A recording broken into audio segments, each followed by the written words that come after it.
But I'm really excited to talk about today's episode, which surprisingly, like you guys probably saw, it's pretty short. Yeah. Fell short. Yeah, I was really surprised when it was over. I was like, wait, where's the rest of it?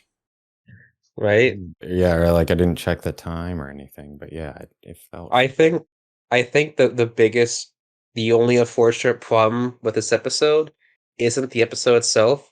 It's the fact that it had to follow up some of the greatest TV I've ever seen. Yeah, you're not Right? wrong.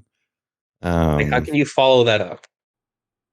You just go back to being a zombie show. Yeah. I was gonna say that. Yeah, it's like, but they still. I don't know. It's still gonna hit in the heart pretty regular. They did the Pedro turned on the dad energy. Hard. Yeah, the dad energy. Yeah.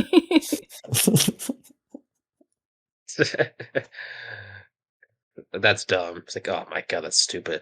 That was honestly. There were so many of the jokes. Oh. Yeah, the best part of this episode was watching the two of them bond. That was great. I love I forget what joke she says, but when like she's like says a joke and she's like has the biggest smile on her face and he's ready to say it, and Joel's sort of like, oh no, this is gonna be dumb, this is gonna be stupid. Oh god. Oh yeah, man. No, oh man. I love how I tell jokes. And of course, the cameo from the greatest chef of all time, Monsieur Boyardee. Oh yeah. I forgot. Yeah. When I saw that, I got cravings. I was like, shit. I did too. I had some Boyardee. I was like, man, I really loved that as a kid.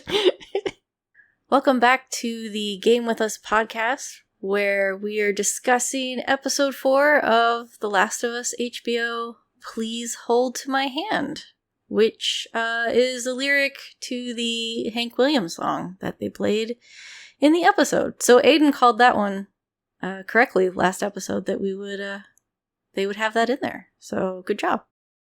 Well, it's only like the most iconic part. Well, actually, one of the top 5 most iconic parts from the game. I mean, it was in the like reveal trailer for the game. Yeah. Like 10. Can you? I watched the reveal trailer for The Last of Us, and I was like, I can't believe this game is 10 years old. God, I was 13 when it came out. My God. I don't know how old I was. Yeah, I was gonna say that. I guess upsetting too. Take your age and subtract it by 10. Yeah, minus 10. You were that old, and right. Eric and I were also 13. Right, we'll just assume that. But hello, my fellow 23-year-olds. I was born 100, so it's fine. Anyway, hi everybody. No, so it's not a typo. Apparently, I am embarrassed that I asked Aiden that in a Discord message. It didn't connect, and I even have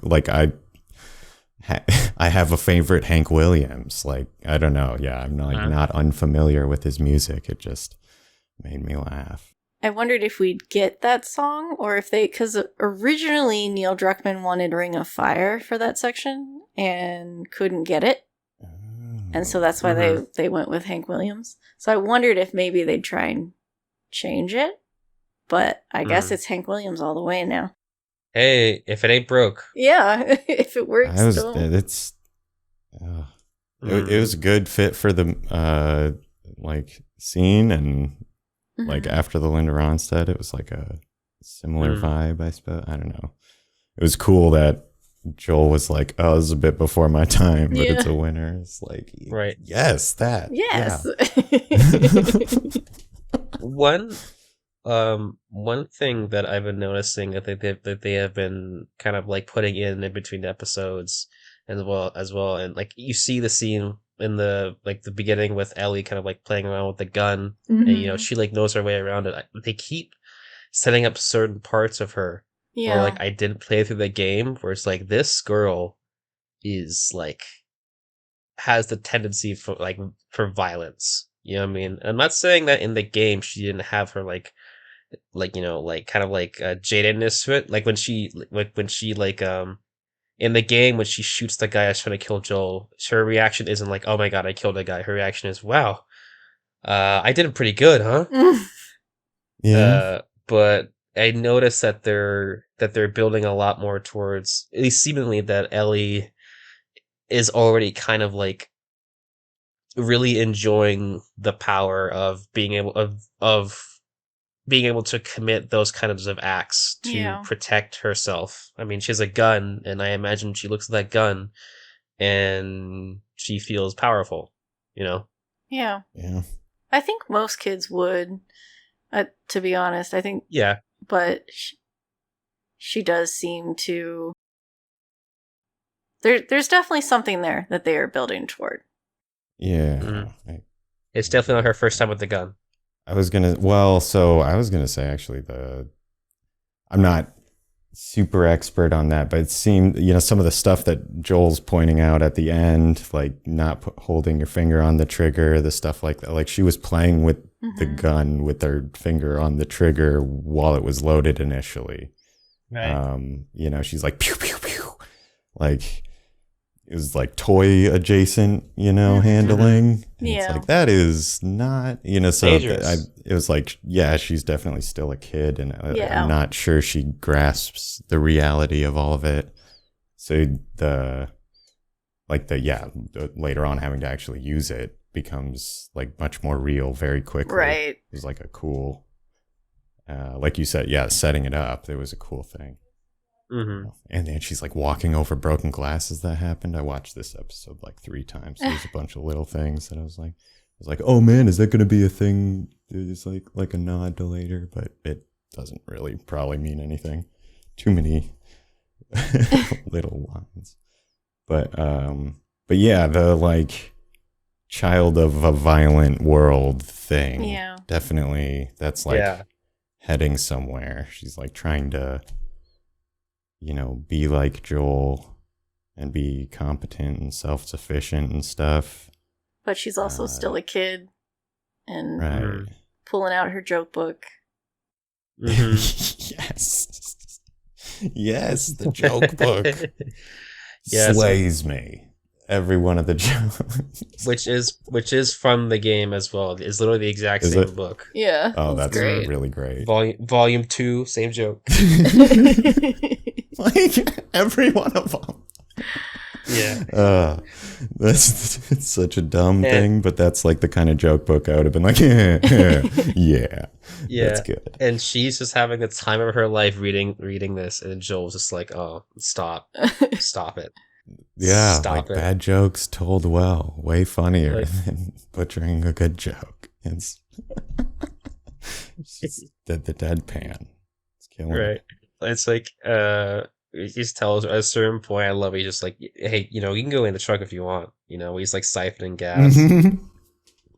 Like, you can leave. Yeah. It's the standard bad response. He's like thinking, like, you know what? I did not miss this about being a parent. Bullshit. He's trying really hard to not admit that it's hilarious because he knows it. That's the like, the diarrhea joke at the end. Oh yeah. I feel like that whole like and the loop around there too. We get like start with the joke book and end with it too. That's like good shit. But he's like he would laugh. It is funny, right, yeah. and he like also finds it funny that she's trying to tell the jokes so genuinely. These old like bad jokes, that are just brand new to her and very funny. Clearly, she finds them hilarious. I don't know. It's good. Just makes me laugh. And I think what did it for me, and I remember we talked about it, we're like, there's no way they're gonna put it in, but she pulls out Bill's magazine. Yeah. Oh yeah. He pulls out Bill's magazine. I love like Joel looking at the review mirror. He's like, what is she looking at? And then she's like, oh shit. Wait. No, that's not for kids. Absolutely. He's just standard dad response stuff again. Yeah. I don't know. Ugh. How do you even walk with that thing? Which she's just doing all this to make him uncomfortable, like to make Joel uncomfortable. Yeah, to get a like, response from him. Yeah, like it's just funny. I don't know. That and the why are the page sticking together joke. Like you can see that she thinks of it before she says it. It's like, I don't know. It's funny. Which by the way, the scene, like as soon as she pulled out the tape to like the end of that scene, Eric, is like word for word from the game. Really? Like line for line. Yes, verbatim. Wow. The beats are all exactly from the game. Yeah. Him being like, after she's the sticky comment. Mm-hmm. Yeah, it was so good. It's so good. Pedro killing it with the dad. Bella too. They both are. Yeah, they're great. Yeah, absolutely. Yeah, and then here the post episode thing, hearing her talk not as Ellie was a jarring realization. In a English accent. Oh wow. Yeah. Okay. Yeah, it's like that's your voice. You nailed that. Like, good work. Jeez. Did none of you see Game of Thrones? No. She was on Game of Thrones. Well, you probably knew that. Yeah, knew that, but have not seen. Yeah, I heard that first. Wasn't too jarring, but man, these British actors and actresses pulling off American accents so much better than us doing English accents. Upsets me every time. So I guess you got to, it's probably where a lot of the... Well, she said she learned Ellie's voice through curse words. I love that. Yeah, that's so accurate to the character. Yeah. And you get the attitude of it. That's great. That's hilarious. It was great. Mm-hmm. And then, like, after all that, you get, like, probably, like, my second favorite part of the episode, the beautiful montage to Alone and Forsaken. The driving scene. Yeah, seeing the buffalo, I was like, oh, shit. They're probably loving that most of the humans are gone. Kansas City. Yeah. Right? Like, that's way the hell east of where buffalo normally hang out now. It's just wild. Mm-hmm. Yeah. I didn't even think of that. Yeah. It's east and south, I guess. I wouldn't know. I'm from the super south, so I wouldn't know. I think they're like Dakotas and West, the square states. That's where they're. The square states. They're the square rectangular states. But yeah, it's such a good montage, and I couldn't help when they drove past an Arby's think of Bill's Arby's comment, and then I started crying because I thought of Bill and Frank again, and then I immediately got over it because I realized that if I were to think about that again, I would you would cry. Yes, I would cry. So immediately moving past that, guys. Right, past this, no more comments. I was gonna say the scarecrow joke. Huh? Yeah, but Joel got into it. Snagging the punchline. Yep. Right. I was gonna say, like, it's I don't know. He's opening up just little itty bitty bits. Yeah, absolutely. Like it's but also like kind of being more honest with her in a lot of different ways. Like not just, it's like telling her stuff about the world and that decision of whether to like shelter her or kind of make sure she knows what she's up against kind of vibe. Right. Not lighting a fire because people will come and do a lot more than just rob them. Right. The like, it's bad out here. You don't get it yet, and that's a liability kind of vibe. But but then he's still like he does the no, we'll be fine. Like no one's gonna find us when they're going to sleep. And then he has to end up staying up watching. Yeah. Now he's to make sure he says that to get her to go to sleep, but then he gets up to watch. Like, I noticed that. I was like, oh, Joel. It's like, oh. Yeah, he definitely stayed up like the whole night. That's why he's the dude's drinking coffee. And you're right. That's actually good. I didn't even think about that at all. He needs it. It's like she's talking about it smelling like shit. I was like, yeah, it's percolator. Campfire coffee, terrible. And then I love the framing of her saying it smells like shit, and then he just slurps it stoically. Yeah. God. Goofball shit. Yeah, the dad energy. I was surprised that Ellie knew what a Starbucks was. There's stores. They would be the stores that remain every in the major QZ city with the center. No, yeah, signs. yeah, for sure, for sure. It just made me think, like, because to me, I don't think I ever saw Starbucks until like 2013-ish. But again, Ah. I don't Oh, drink coffee, so they've been around. I feel like there's now one on like every corner, so that might not have happened until more recently. But maybe it was like Starbucks is more of like a northern company in they were, 2003-ish. yeah. They started in San Francisco, and then I assume with Oh, Boston, I guess they would have moved to like the major cities before they became more prevalent. mm, I guess, I don't I know. thought they were Seattle. I don't know why. mm. Maybe or But somewhere up north or more. I have no idea. Continuity issues. Oh, I feel ruining like my immersion. we'll have to like We're gonna look that up now. When did numbers Starbucks of, go to like, come to Boston? Starbucks in like at the time. First 'cause Starbucks I in feel Boston. like there were a bunch of them all over at that point. They were like a thing, Starbucks. In Boston. Lewis Black had done his whole joke about walking out, and there's one across the street. Okay, the first Starbucks in Massachusetts was in 94. There you go. Okay, Wow. Okay, that's a lot older than I would have guessed. right? Yeah. Same as well. 94. I was just a wee.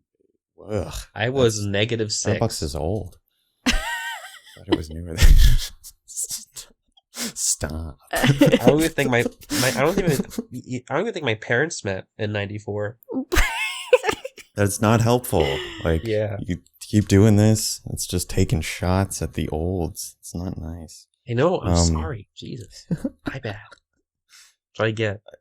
I'm trying to think. So it was also, I thought it was funny that Joel didn't like know how to explain how siphoning works. Yeah. And like Ellie totally calls him on it like 2 sentences in. It's like, no, you're bullshitting right now. It's like, whatever, it works. I was really glad they kept it in, because in the game, Bill gives the cable to Yeah. Joel, and he's like, "You'd be surprised how many cars still have gas in them." But I mean, I'm pretty sure at this point, if there's any gas in cars, it's probably gone, right? Well, that's what Joel Well- says. It breaks down and it's not as useful. Yeah. I was wondering about that too. I have no idea what happens to gas over time. Especially 20 years in. So, yeah. It You seems know. legit though. Yeah. Well, Ellie said they had to fill up every hour. Yeah, Can you imagine would- that? Yeah. Stopping every hour. Every hour. You couldn't go off of major highways No. because you'd need to be traveling down like within an hour of a bunch of cars that you could siphon Yeah. from still. Well, that's why Joel didn't want to go around that blockade and took them through the city. I was upset a little bit because they stop and you get like a little glimpse of the exit sign. Mm. And I saw that Des Moines was on it. And saw that so too. I paused it and like figured out where they were. And I felt all smart because I was like, oh, 35 from 70 going north to Des Moines. There's like a limited number of places that could be. And I was like looking at a map Nice. and Googling Interstate 70 across the country. Mhm. Then 2 seconds later, he's like, oh, we're in Kansas City. Which is different from the game, because you really are. They're in Pittsburgh. Yeah, in the game. I remember that, yeah. Yeah. Yeah, It completely seems different like city. it doesn't change a whole lot No, it doesn't. to me. I No, don't the only know, difference but- is just the location, because the premise is still the same. Like, they go in, the whole sequence, which, by the way, the sequence with, putting the seatbelt on and Joel figuring out that guy is totally faking it, and like them crashing into the store straight from the game. Yeah. Straight from the game, just, Ah. different city. Yep. I want to know why they didn't take 80 across. I don't know. It's a stupid. It's a shorter journey. It goes through Iowa. Believe it or not. I guess we'll just have to at Craig Mazin on Twitter. Hey, Craig. Uh-huh. Why didn't they go this What way? do F? It's going hundreds of miles out of his way. Right. He's trying to get to Wyoming. I don't. Maybe he wanted to Seriously. stay further away from Chicago, but I don't. I don't know. And I don't know. He went through Kansas City, so it doesn't. Anyway, it's little things I spent too much time on. Because I was all like, oh, I'm going to figure out where they are. And for nothing. Which would you guys think of the whole ambush scene? It's really cool that it links back to that kind of like that first episode interaction, right? Joel's like was already, we don't stop to help people there. It's like that kind of same thing again, I guess. Yeah, well, he knew the play at that point. Right. Like he said, he'd been on both sides. That was that was such a cool, like, oh, I've been on both sides of that or something. Yep. Man. Which I liked that we got that little line from him when he said it was him and Tess and Tommy and the people he were with. Because in the game, we don't get that. It's something you can kind of piece together, but we never had confirmation about. So it was really nice to be like, okay, they all were involved in that. Got it. Oh, yeah. They absolutely were. That's interesting. Yeah, it's almost like that he says Tommy specifically. It seems like there wasn't like necessarily like Ellie doesn't know Tommy, so yeah. It's like he's like even Tommy thinks he's a hero kind of thing or something, which was like a interesting read on what you guys were talking about, like tension between them previously. So I think it's going to be cool to see that develop as we get further west. Oh yeah, so cool. It should be if they keep roughly following the game. I'm gonna say probably episode 7, like 6, maybe, or maybe 7. Definitely 6 or 7. But it's not too far. my only that whole chase sequence was great. The only nitpick I have is that he didn't say he ain't even hurt from the game, which is one of my favorite lines. Also in the game, he ran that guy over. Oh, does he? Yeah. I don't remember that. Yeah, he runs him over. Completely runs him over. That's interesting that they changed that. Sorry, go ahead. Oh, no, it's okay. Also in the game, the hunters have a trap set up which they basically like push a bus onto them. Yeah. Oh. So it's a lot more elaborate. Yeah, the cinder block was solid, but I mean that's not right. That's a 1 in a million shot. No, I mean that you can pull that together in an afternoon, right? The whole bus situation sounds. You gotta very have involved. that set up. Yeah. What if you stop it for somebody on accident, who doesn't have anything or something? What'd you guys think of Bryan? I just got straight from the game because there are segments of the game where you're like beating some guy up and like they're on their knees and they're like begging for their life and like the camera is like locked onto them and like it doesn't stop until Joel kills them. Wow. I didn't remember that from the game. Huh? I didn't remember that from the game. They probably. I feel like it was. I don't know if there's something they added in the Part 1 remake, but maybe it's just the thing they added in the Part 1 remake. But yeah, it definitely was something that would occur sometimes, and I got straight up vibes from that, where he's like begging for his life and just saying, "Oh, we could trade and all that. Please don't hurt me," and actually, all that stuff. Yeah, now that you say that, I think that is something that would happen sometimes during gameplay if you like disarmed someone, but you didn't completely knock them out. Because I think I ran into that during the Robert mission, where like I grabbed someone and they dropped their stuff, but I didn't like hold the button to do the chokehold, so Joel let go, and they were just like, wait. Now that you say that, I think it definitely happened a lot more in Part 2. Yeah, Part 2 definitely. Mm-hmm. But that was that scene was super. Seeing Ellie paralyze the guy, it sucks. Yeah. I mean, yeah, that does indeed suck, but I guess like he's about to get got. Like all that was not going to end well for him, regardless. I guess. No, there wasn't. But oh man. Mm-hmm. The tonal shift too. I mean, like he was literally saying, "You fucked up, motherfucker," and then begging for his life. Calling out for his mom. Yeah, man. Yeah, that one. You'll see this more, Eric. Joel's not a hero. No, he's not. Exactly. But he does send Ellie off so he can recognize that it's not Mm. good or something, you know? I don't know. Well, yeah, he Oh, yeah, didn't for want her sure. to see that. He's still trying to protect Right. her. And yeah, in more ways than just like trying to keep her from getting shot. Like it's, Mm. yeah, like a parental thing. Oh, you know, you're too young to, or something along, you know, he's talking about that later on. It's like, yeah, I don't know. Maybe he recognizes it's like, oh yeah, no, this has an effect on you over time. Like, watch out for that, I guess. Mm-hmm. Yeah, he was finally like opening up a bit, saying like, "Hey, like, you know, you're a kid. You know, you shouldn't be."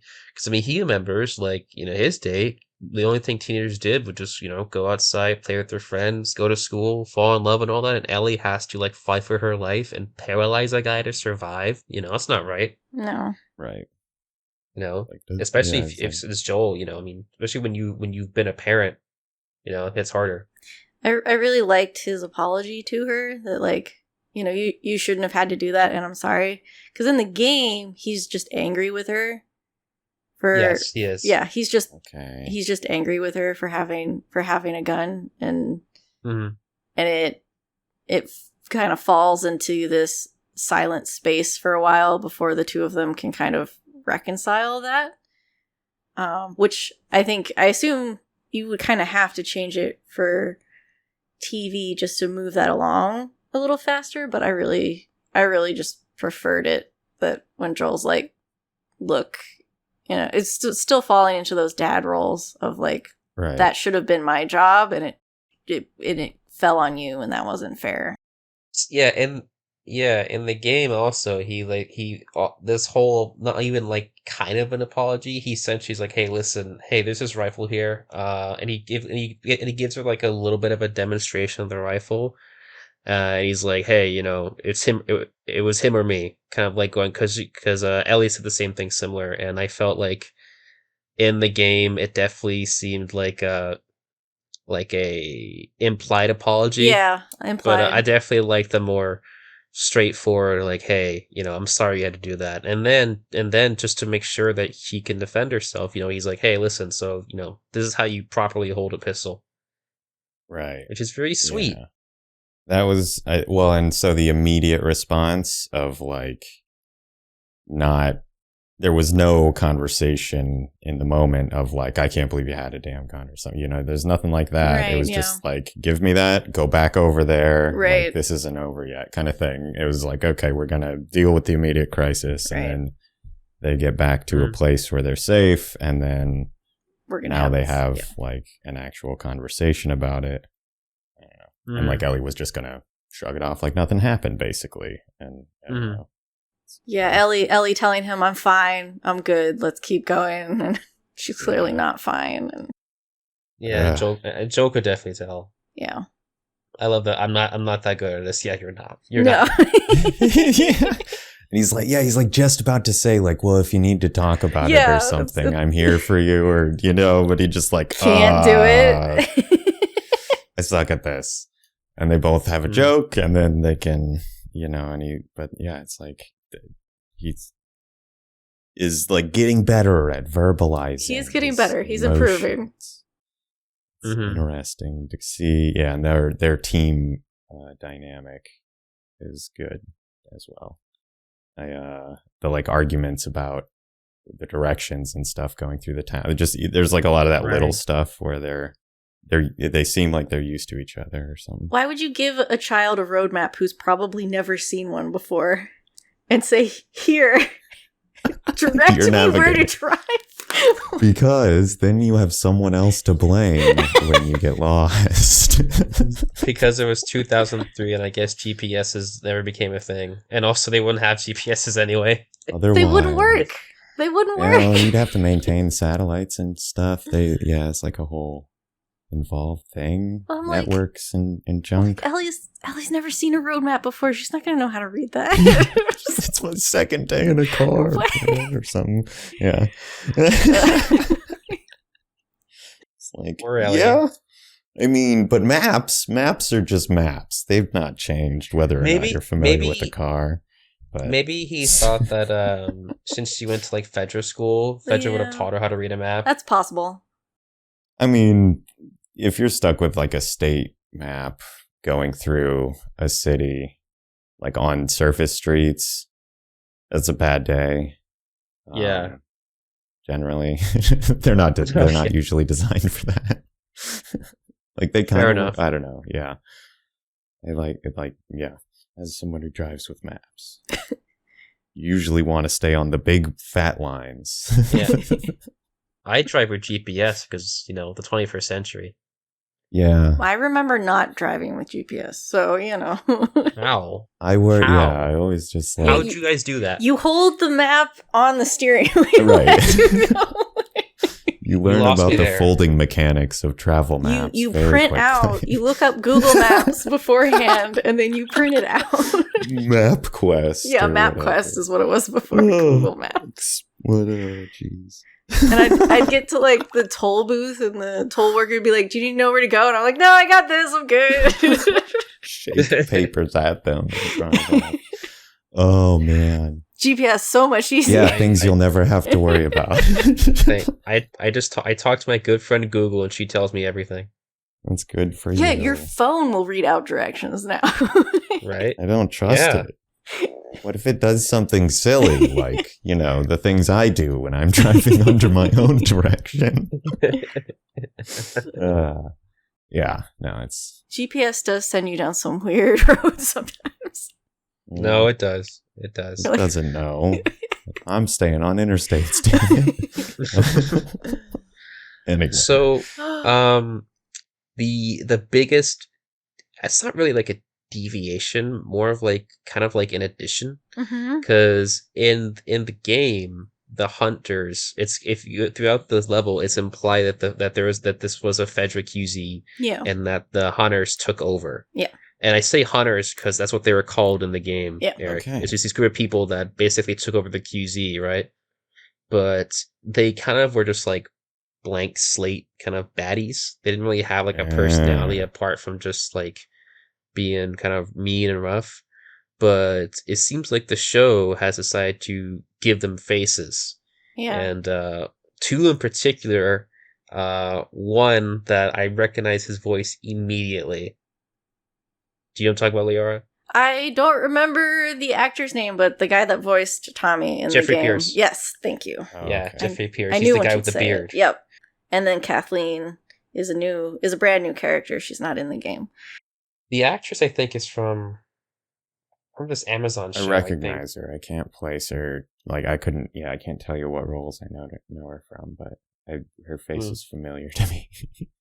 Which, I mean, I think it's really interesting that they're adding extra layers to that, and kind of because she seems to be like kind of like the leader of the bunch, and Craig talked about this in the podcast, how like in the official podcast, where revolutions, once they overthrown the oppressive government, they have the tendency to be just as oppressive as the old one. Yeah. And I mean, they seem just like it. I was almost surprised seeing them like literally go door to door with battering rams, I know. I was like, geez. Like- looking for people.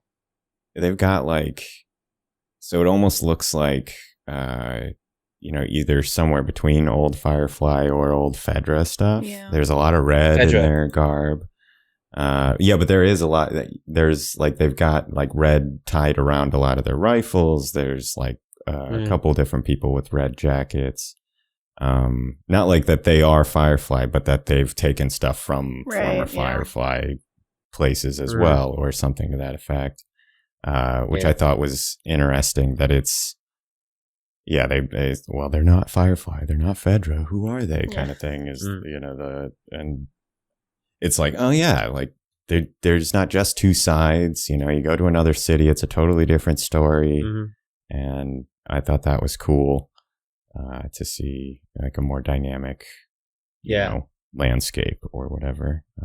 Kathleen going back to the doctor and capping him immediately made me like, oh shit, okay, this lady, because I think the Right. actress described her as someone who's damn near lost her humanity, and you can tell with the way she kind of just operates and looks Yeah. she runs things, and everyone seems to respect her, especially Jeffrey's character. I forget his name, but first of all, I had no idea he was that tall. He's huge. Also with that gigantic beard and the big gun. Like this guy, like huge. Yeah.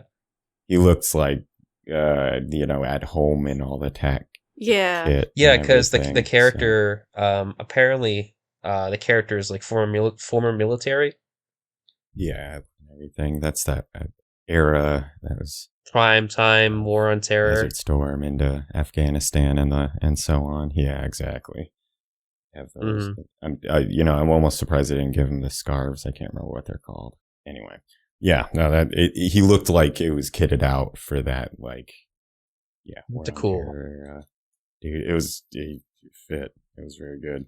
And the kind of like short-sightedness almost of I don't know, single-mindedness, focus. yeah of Kathleen. She's like the Henry is the cause of everything and the only the be all end all for everything they're trying to accomplish right now, basically. Which I was like, what? And I'm sure, Liara, you were also like, I'm sorry, Henry? Yeah, so in the game, Henry and Sam are characters that are just passing through the city, just like Ellie and Joel. And they run into each other. And here in the TV show, it seems like they've made them a part of this group that's already in the city. And then on top of that, they're humanizing this group, and we have Kathleen. So there's some kind of story here. There's something that's happened here. There's some reason that Henry and Sam, and she had a list of other people. It sounds like maybe they were trying to leave the city. They were just fed up with this. And maybe something happened, or maybe that's just not allowed. I don't know, but like something's going on there. Oh, I've got theories. So like she's talking about Sam, and she gets very choked up when kind of seeing the drawings and everything, like emotional.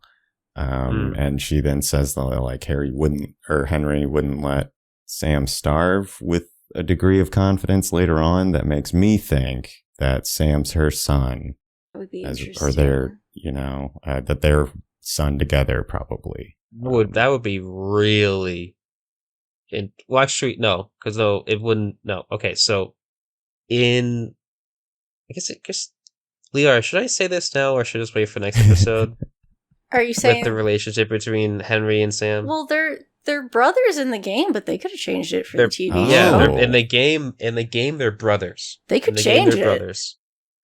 But that would be really interesting. I just saw the post scene and was trying to eyeball ages, but I guess you get that glimpse. I did get the feeling that they're playing Sam younger in the TV show than they were, because in the game we don't know how old Sam is, but it like Ellie, he asked Ellie how old she is, and Ellie says, I'm 14, and Sam goes, oh, me too, and Henry looks at him and goes, like, you're 14 now? Oh, you are you? And Sam goes, oh, almost, and Henry's like, sure. So probably like close to like 12. Yeah, that's what I assumed, that he was more like 12, but I feel like he seems like more childlike from what he's got all those drawings. That was all these cartoons that he's drawing, his face is painted.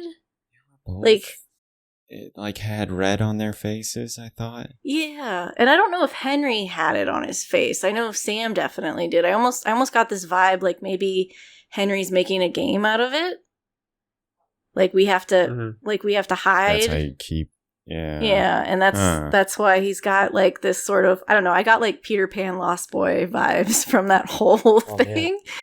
So that's actually an interesting. Yeah, no, definitely like Hook or something. Yeah. But the like the superhero mask, like that domino mask. That's kind of what I figured it was like, going for. That makes sense. The superheroes. Yeah. But because the kid clearly sees the other person as a superhero, right? Mhm. Like, there's all those, and he's flying him around, saving the day or whatever in your drawings. Yeah. So it's like they've got a positive relationship together, or it seems at least. So like, yeah, that's where I was running down the rabbit hole with Kathleen. We'll see if that's the case or not. No, I think that's a really Jump the interesting gun. theory that they could definitely do that. So Honestly, Eric, now I'm thinking about it, I'm like, holy shit, that would be really cool. that makes a lot of sense. So Yeah. And then, yeah. because they're saying Henry gave information on people when they were talking to the doctor about the Yeah. Fedra stuff, and But how much that's true? well, sure, but I Yeah. also That was the other thing. Cause like so Joel and Ellie crash and then they fight the people or whatever and they kill 3 of them and then Kathleen turns around and says, "This is Henry's work." And I'm like, is that a lie that she's using to rally up people, or does she genuinely believe that? Because I imagine their traps usually work, and so they're not used to, Joel with a rifle taking out 3 of their guys. Right. But Yeah. it was also just kind of weird. Like, you have people on the run, and she's saying somehow he radioed mercenaries from who knows where to come in. That was really weird. Mm. I didn't know how to take that. I feel like it's that, like, Henry's the enemy. Everything is his fault, or to get him kind of thing. It's that's that vibe I felt. Yeah. It's like paranoia kind of thing or something. Well, Kathleen definitely, from what I've seen, definitely doesn't seem like a woman who is like kind of like just all there, kind of like emotionally, especially when Perry takes her to see the big pit with the moving floor, and she's just like, "Let's not tell anybody. It's not tell anybody." Just and lock Perry's the door; it'll be that's fine. You just lock the door, Yeah. and Perry's like, short-sightedness, Perry's like, "Dude, are you serious?" Which, when that happened, I was like, "Oh my god, is that gonna be a big boy?" Yeah, I'm like, are we gonna get a big boy? I'm sure we are. And then Yeah. Yeah, she doesn't quite seem stable. She almost seems a little, I don't know. Like, Eric used single-mindedness, but it does seem Tunnel vision. Yeah, slightly unhinged is, I don't know. I don't know what's going on. Yeah. She's like talking about hunting collaborators down and stuff, and that might have been the post-scene thing, and like, that is not the most immediate threat that you face in a zombie apocalypse, right? Like, that's the kind of I think that's like really it's the kind of like, let's focus on the problem that we can manage because the other one's unmanageable kind of thing, and like through that we can make it look like we're doing stuff and being productive or whatever. I wonder if in the next episode, because it seems that Perry is not exactly like 100%, like he's following her, but he has his own doubts. I wonder if in the next episode they're gonna play up kind of like a conflict between Perry and Kathleen, especially since she's hiding whatever that's going on in the storage room in there, and she's like sorely focused on finding this random person. It almost kind of reminded me of, just to give it a historical aspect, do you guys know a lot about the French Revolution? No. Okay, so the figurehead behind I don't know much either, but based on what I remember, the big figurehead of the revolution, Maximilien Robespierre, right? They were all like, destroy the monarchy and all that stuff, right? So they took over, right? And they instituted the Republic. And he went on what historians would call the 10-year reign of terror, essentially, where anyone who was believed to be a conspirator or an enemy of the new established government, he just had them executed for literally any reason. And I kind of got similar vibes to that, like kind of like Craig was talking about, how like revolutions of throwing oppressive regimes, they end up being just as oppressive as the regime that came before. I mean, like she literally, like I said, she literally had that guy open the door to the doctor and just shot him. Yeah. It didn't even say anything. I love seeing the guard jump too, and he's like, "Oh shit!" I didn't catch that. I didn't catch that either. I mean, think of it. Like he was expecting it either. Oh yeah. No, that's a great way to indicate that too. That's awesome. But so there was the conversation they're having actually is that stuck out in that regard for me is he's like, this needs to stop or whatever, the doctor, and she's like, oh, now it does. Right. Now it needs to stop. Right. And it's like, no, she's totally on board with using the tools of the enemy or whatever. Yeah. Right. It's funny because that goes both ways too. Because like, sure, you think now needs to stop, but you could also not do what the original regime did. Right. You know, and yeah, how that kind of forms a cycle, right? Like when people are treated that way, they're harmed in such a way that almost forces them into acting, responding in a way that's similar, kind of, or I don't know. It's not everybody's making decisions on their own, but yeah, it's almost like when you corner like a rabid dog in you corner a rabid dog and all that stuff. Trauma leads to trauma, I guess, is the short. Yeah. Yeah. But hey, we got a really good poop joke out of it. It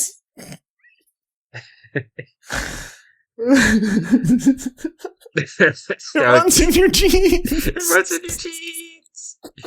It runs in your jeans. I'm a child. And that's the one that cracks up Joel. Yeah, exactly. That gets him. Like, I'm losing it because he can't, like, I was able to do it. Those other ones were way funnier. I've heard that joke a million times. Yeah. I know that joke. Right. But he like looks over like, what? Like, what'd you just say to me? Kind of. And then she says it when she's like, I heard it's hereditary, because it's like, wait, that's just enough to be weird. Yeah. Like, what are you saying, child? And then awful punchline is like, oh. Which, I mean, I think it's so cute because like they really needed that after their day, Yeah. Like, especially poor Joel climbing up 30 flights of stairs on his poor knees. Poor guy. I was laughing. He called her a little shit. Yeah. You guys were waiting for Bill or wanting Bill to do it. I think it was Aiden talking about that last time, but it made me laugh too because yeah, that's what we were saying before with. Like when Tess was coming up the stairs, God, little shit, we're old. We got bad knees. Yeah. And Ellie was like, come on, you old timers, not that bad. Yeah. Yeah. I have a brewing theory that stairs are bad. That bad things happen when we go upstairs, like in general. Because I'll have to go back through and rewatch, but it seems like there's a big staircase in front of a lot of the bad events. Could just be a coincidence so far, but it's just I'll have to check that out. They just gotta change scenes. It's an easy, stairwells are very cheap sets. Right. Oh man. And I know you guys have been watching the trailers. Have you noticed it seems like Sam is deaf? Yes, I was going to bring that up. Yeah, he's deaf. Henry's using sign language to talk to him. Mm-hmm. Well, they could just have if they're brothers, they could just have like a secret language thing going on. Possible. Potentially, but I wondered if maybe it was like a stealth thing, but I think he might be deaf, which is not in the game, which is just interesting. No, not in the game at all. No. Mm-hmm. Which he and Ellie, we mentioned earlier that the question is brought up of are the people actually trapped inside the fungus? Like are they still aware of what's going on and just aren't able to control their bodies? And that's something in the game that Ellie and Sam actually talk about. And, yeah, it's like a big conversation. Yeah, and it shows like the fear of these two kids who shouldn't have to like worry about this kind of thing, but are. So there's some really interesting conversations that happen between Ellie and Sam, And I'm really curious as to where they're going if Sam is deaf, because I assume Fedra School didn't teach sign language, so I don't know. If he hears, but he is just nonverbal or something, then it still works. Yeah, that's possible too. For whatever reason, if he just doesn't speak, then he can still communicate. It would just be spoken dialogue. Yeah, they had like captions in the post sequence when I think Henry is like communicating with him, like, don't look at them, look at me, or something, which is the line Joel says to Sarah in the first episode. Yeah, I caught that too. Cool. Which would make sense if it's a father-son thing. And that's what it all fed into my feelings. But I don't.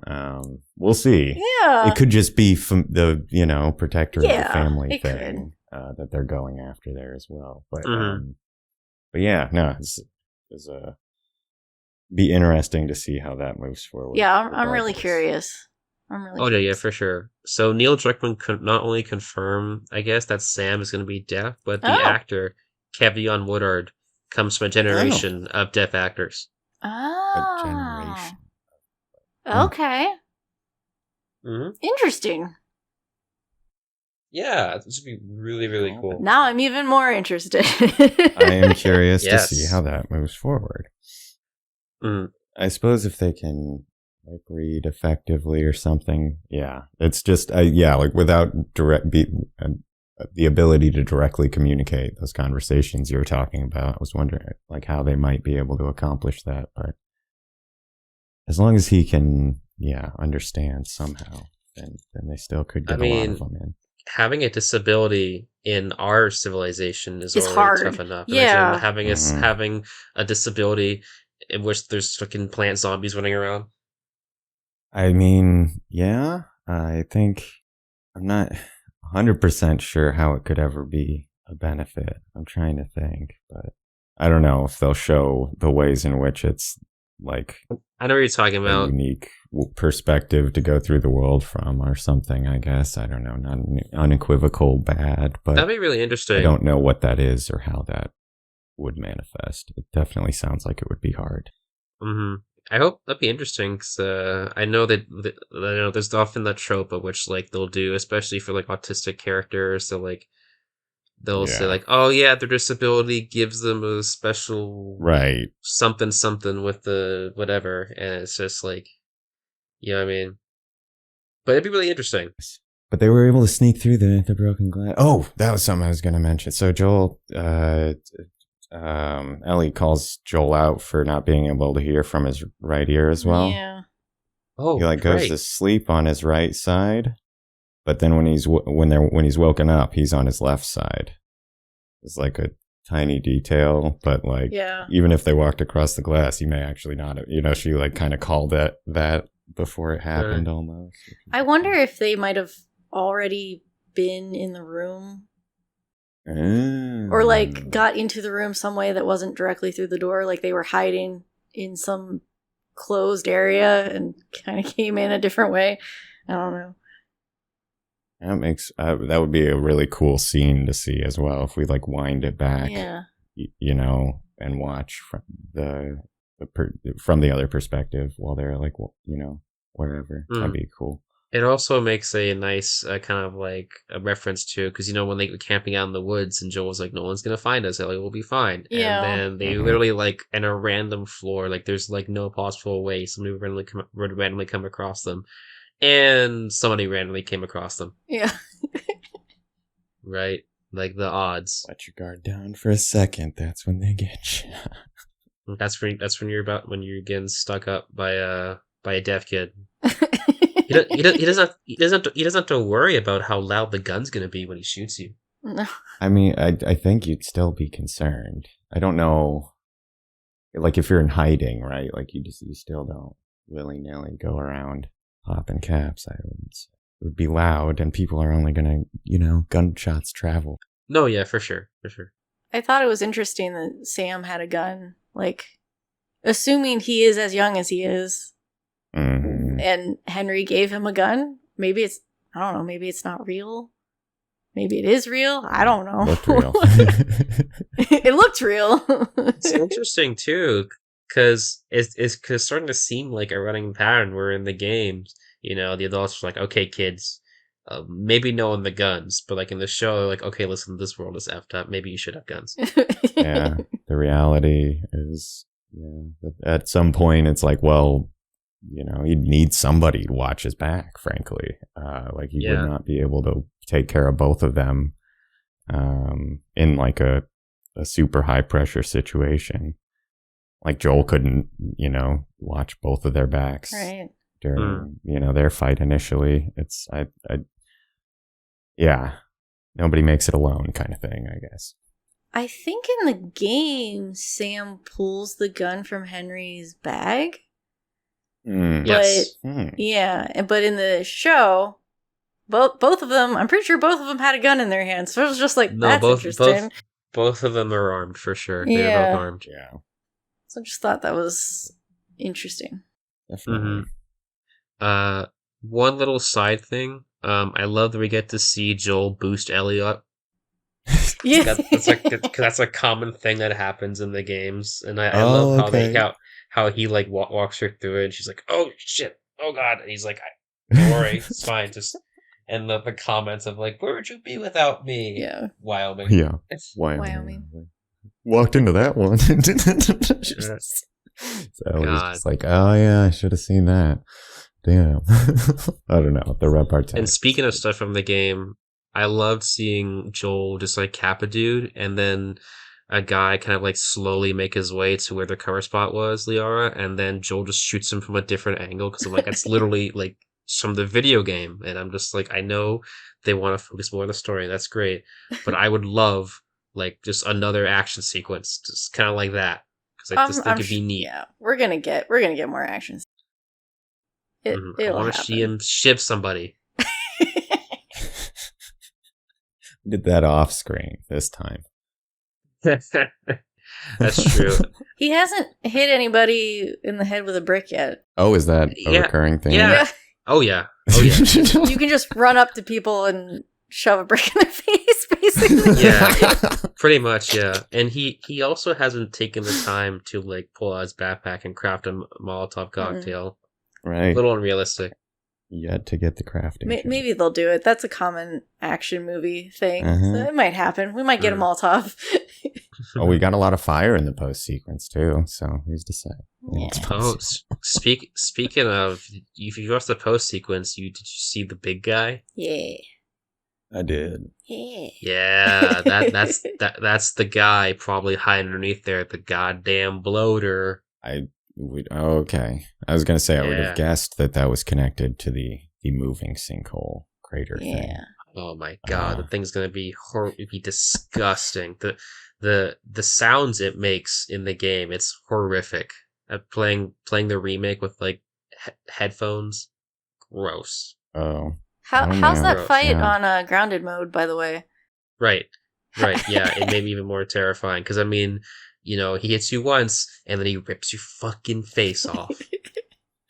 Which I want to see that in the show. I want to see it so badly, just one time, right? Yeah, I'm really excited for next episode. Just like it seems like we're getting a new twist on Henry and Sam. We're gonna unpack whatever the heck is going on with this group that we had no backstory on before, and you've got the bloater thrown in there. Like, yes, it's gonna be a good episode. Which we'll find out very soon because the episode is on Friday and not Sunday because a certain big plate is happening. It's a superb owl out and about.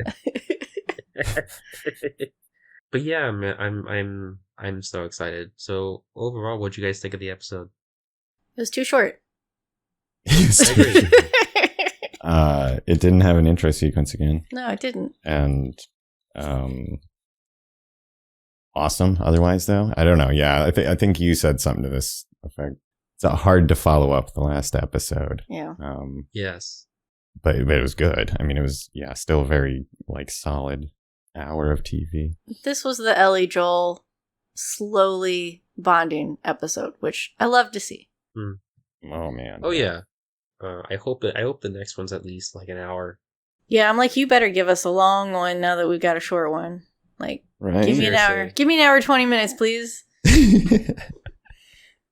I will say, Liara, what did you think of what'd you think of like how they evolved on how the hunters were in the game? And also just like, I loved that they got Jeffrey Pierce.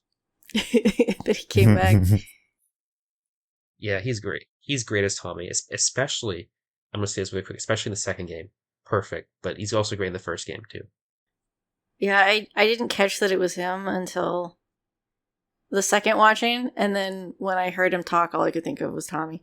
But I'm holding. I feel like we don't know enough of. I'm excited that they're fleshing it out, and we're gonna get more of that story. But I feel like I can't really compare until we actually know what that story is. Yeah, it's true. Until it's completed. Yeah. Any exciting predictions from anyone? Someone's gonna get their face blown up or ripped open. Okay. Or ripped open. Now I feel like that's less. I am willing to bet a safer bet. Money. That's how Perry's character goes out. Okay. Oh no. I was gonna say that I think that Perry is going to be involved in some sort of Joel Ellie saving effort. Ooh. Because if he's Tommy, that's some fan service that I think they could pull off in a way that would make people very happy. Cry.